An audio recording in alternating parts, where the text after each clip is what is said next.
sebutkan kitab-kitab tadi, kenapa? Agar ada maroji, ada referensinya. Kalau ngomong jangan sembarangan. Ibu-ibu, jangankan hati Nabi Muhammad terlalu jauh berbicara tentang hati Nabi. Buka kitab Asy-Syifa karangan Imam Qatiyah.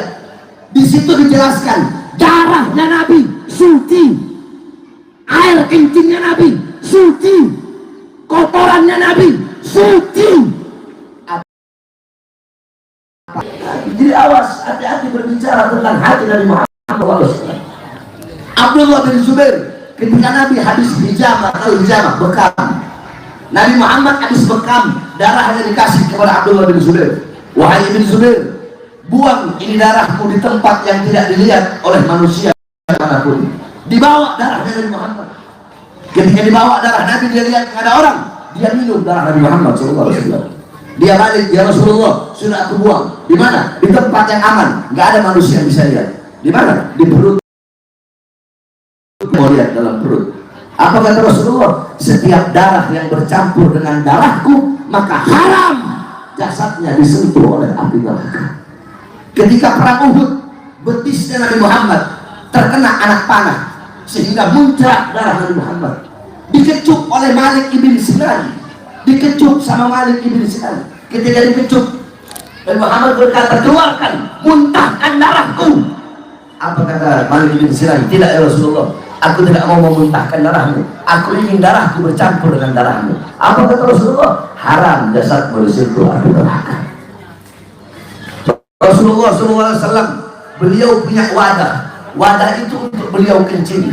Satu waktu ketika beliau kencing, beliau taruh wadah tersebut di bawah kasur beliau. Tiba-tiba ada yang mengambil wadah tersebut kemudian meminumnya. Kemudian ketika Rasulullah bangun, Rasulullah bilang, mana wadah yang berada di sini? Kemudian dikatakan oleh Ummu Salamah atau Maiman kalau nggak salah, telah aku minum ya Rasulullah. Kenapa engkau minum? Apa jawabnya? Ya Rasulullah, aku tidak pernah merasakan air seumur hidupku yang lebih segar dan lebih nikmat daripada air yang barusan aku minum ya Rasulullah. Apa kata Rasulullah? Itu adalah air kencingku. Kemudian Rasulullah berkata, selama-lamanya air kencing Nabi suci, darah Nabi suci, apalagi hatinya Nabi. Biadab, awas kalau ngomong tentang Nabi Muhammad, hati-hati kalau ngomong. Jadi nggak boleh ngomong kayak begitu, betul? Betul. Nah sekarang ibu-ibu coba ayo, kalau saya ngomong Nabi Muhammad Isra Mi'raj itu sebelum naik kotoran, ibu-ibu bakal berpikir ya apa bedanya Nabi Muhammad sama kita? Toh hatinya kotor, toh hatinya dibersihkan, toh hatinya disucikan. Nabi Muhammad makhluk paling mulia, makhluk paling sempurna, makhluk paling suci. Nggak ada. Terus apa dong yang dikeluarkan dari hati Nabi? Nah, dari ibu paham nih. Walaupun sedikit tapi ini ilmu bermanfaat. Yang dikeluarkan dari hati Nabi Muhammad adalah rahmatnya Nabi Muhammad untuk iblis. Apa? Yang dikeluarkan apa? Rahmatnya siapa? Rahmatnya Nabi Muhammad untuk iblis. Sebab kenapa? Wa ma arsalnaka illa rahmatan lil alamin. Tidak aku utus engkau wahai Muhammad kecuali engkau rahmat bagi seluruh alam semesta. Nah makanya dicabut rahmat kasih sayang Nabi untuk iblis. Agar apa? Agar tidak ada celah bagi iblis untuk bisa menggoda dan merayu baginda Nabi besar Muhammad. Paham? Paham? Paham? Nah, intinya Isra wal Mi'raj adalah Nabi Muhammad mendapatkan perintah sholat. Makanya jaga betul-betul kau punya sholat. As-sholat ra'sul ibadah, mukhul ibadah. As-sholat imamul ibadah. Sholat itu kepala ibadah. Sholat itu adalah otaknya ibadah. Sholat itu adalah pemimpinnya ibadah. Amal-amal ibadah yang lain itu mengikuti sholat. Kalau kau punya sholat baik, kau punya sholat bagus, kau punya sholat sempurna, maka baik, bagus dan sempurna seluruh amal ibadahmu. Tapi kalau kau punya sholat rusak, kau punya sholat bolong-bolong, kau punya sholat hancur, kau punya sholat tidak sempurna, maka maka tidak sempurna juga seluruh amal ibadahmu. Sholat adalah amal yang pertama kali kelak di akhirat akan dimintai pertanggungjawaban oleh Allah Subhanahu wa Ta'ala. Allah tanya zakatmu, Allah nggak tanya sedekahmu dulu, tapi yang Allah tanya adalah engkau punya sholat.